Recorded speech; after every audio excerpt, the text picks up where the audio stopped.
ശത്രു സൈന്യത്തിന് കനത്ത നാശനഷ്ടം വരുത്തിക്കൊണ്ട് മുന്നേറുകയാണ് ധനുർധാരിയായ ആ യോദ്ധാവ്. അയാളുടെ മുന്നിലേക്ക് അത്ര കണ്ട അപകടകാരികളല്ലാത്ത ഒരു കൂട്ടം പോരാളികളാൽ നിർമ്മിതമായ ഒരു കാലാൾപ്പട ദൃശ്യമാവുകയാണ്. ആ പടയെ നിഷ്പ്രയാസം തോൽപ്പിച്ച് യോദ്ധാവ് മുന്നോട്ട് നീങ്ങിയപ്പോൾ അതാ മറ്റൊരു പട തൻ്റെ മുന്നിൽ. ആദ്യത്തെ സൈനികരെക്കാൾ ശക്തരാണ്, എന്നാലും ഇവരെ നിഷ്പ്രയാസം യോദ്ധാവ് പരാജയപ്പെടുത്തി. അങ്ങനെ ആദ്യത്തെയും രണ്ടാമത്തെയും പടയെ പരാജയപ്പെടുത്തി മുന്നോട്ട് നീങ്ങിയ യോദ്ധാവിൻ്റെ മുന്നിൽ കുറച്ചുകൂടി കരുത്തരായ കാലാളുകളാൽ നിറഞ്ഞ മറ്റൊരു പട ദൃശ്യമാവുകയാണ്. അപ്പോൾ യോദ്ധാവിന് മനസ്സിലായി, താനൊരു കെണിയിൽ അകപ്പെട്ടിരിക്കുകയാണ്. അയാളുടെ ചുണ്ടുകൾ മന്ത്രിച്ചു, ചക്രവ്യൂഹം.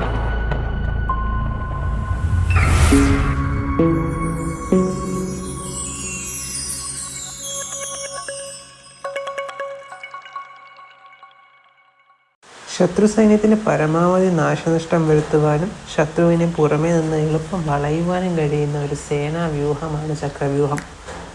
സേനയിലെ ഏറ്റവും അഗ്രഗണ്യരായ യോദ്ധാക്കളെല്ലാം വ്യൂഹത്തിൻ്റെ ഒത്ത നടുക്കായിരിക്കും ഉണ്ടായിരിക്കുക.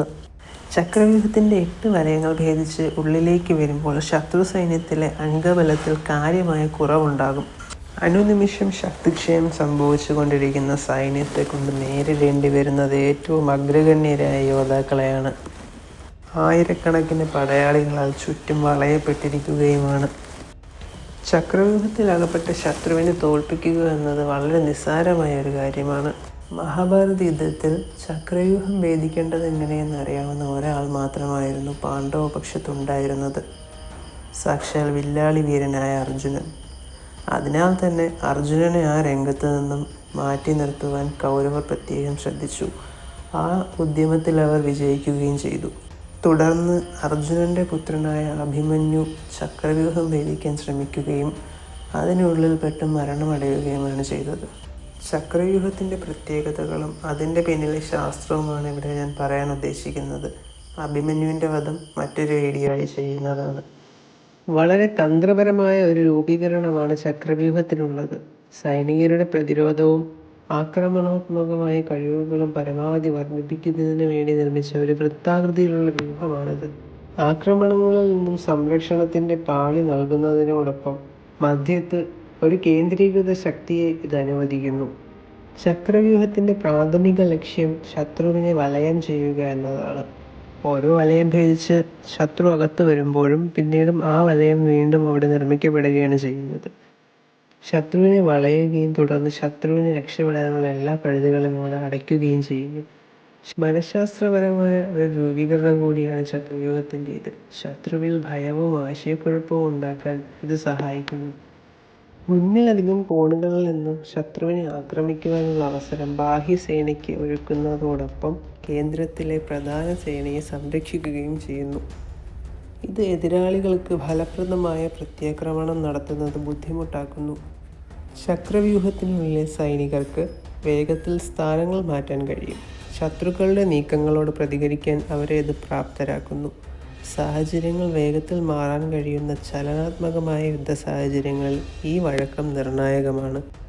ചക്രവ്യൂഹത്തിൻ്റെ വിജയകരമായ നിർവഹണത്തിന് സേനകൾക്കിടയിൽ ശക്തമായ നേതൃത്വവും ആശയവിനിമയവും ആവശ്യമാണ്. ഓരോ സൈനികനും രൂപീകരണത്തിനുള്ളിൽ അവരുടെ പങ്ക് മനസ്സിലാക്കണം. അതിൻ്റെ ഘടന നിലനിർത്താൻ എല്ലാവരും യോജിപ്പിൽ പ്രവർത്തിക്കുന്നുവെന്ന് ഉറപ്പാക്കണം. വളരെ ശക്തമായ വ്യൂഹമാണെങ്കിലും ചില പോരായ്മകൾ ചക്രവ്യൂഹത്തിനുമുണ്ട്.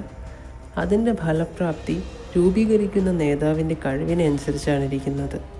നേതൃപാഠവും കുറവുള്ള ഒരു നേതാവാണിത് ചെയ്യുന്നതെങ്കിൽ സേന വേഗം അസംഘടിതമാവുകയും തുടർന്ന് സമ്മർദ്ദത്തിൽ തകർച്ചയ്ക്ക് കാരണമാവുകയും ചെയ്യും. നന്നായി നടപ്പിലാക്കിയ ചക്രവ്യൂഹത്തിൻ്റെ ദർശനം ശത്രു സൈന്യങ്ങളുടെ മനോവീര്യം തകർക്കും.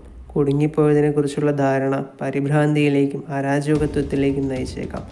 വളഞ്ഞിരിക്കുന്ന സൈന്യത്തിന് വിജയം കൈവരിക്കുന്നത് എളുപ്പമാകുന്നു. വളരെ പ്രധാനപ്പെട്ട ഒരു കാര്യമാണ് ചക്രവ്യൂഹത്തിൽ ഘടനകൾ രൂപീകരിക്കുകയും അവ പരിപാലിക്കുകയും ചെയ്യുക എന്നത്.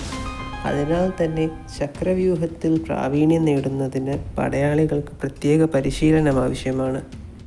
കാരണം ഒരു സൈനികൻ്റെ കയ്യിൽ നിന്നൊരു തെറ്റ് വന്നാൽ കൂടി അതൊരു ഘടനയുടെ മുഴുവൻ ശക്തിയെ ബാധിക്കുന്നു. തുടർന്ന് ശത്രുവിനെ രക്ഷപ്പെടുവാനായി ഒരു പഴുതവൾ സൃഷ്ടിക്കപ്പെടുകയും ചെയ്യുന്നു. ചക്രവ്യൂഹത്തിൻ്റെ പിന്നിലെ തത്വങ്ങൾ പുരാതന ഇന്ത്യക്കപ്പുറമുള്ള സൈനിക തന്ത്രങ്ങളെ സ്വാധീനിച്ചിട്ടുണ്ട്. ലോകമെമ്പാടുമുള്ള വിവിധ ചരിത്രപരമായ യുദ്ധങ്ങളിൽ വളയുവാനുള്ള തന്ത്രങ്ങൾ പഠിക്കുന്നതിനുള്ള ഒരു റെഫറൻസ് പോയിൻ്റായി ഇത് പ്രവർത്തിച്ചിട്ടുണ്ട്. ചുരുക്കത്തിൽ ചക്രവ്യൂഹം വലയം, ഏകോപനം, മനഃശാസ്ത്രപരമായ യുദ്ധം എന്നിവയ്ക്ക് ഊന്നൽ നൽകുന്ന ഒരു സങ്കീർണമായ സൈനിക തന്ത്രമാണ്. ഇത് പുരാതന ഇന്ത്യൻ പോരാട്ട ചരിത്രത്തിലെ ശ്രദ്ധേയവും ഫലപ്രദവുമായ ഒരാശയമാണ്.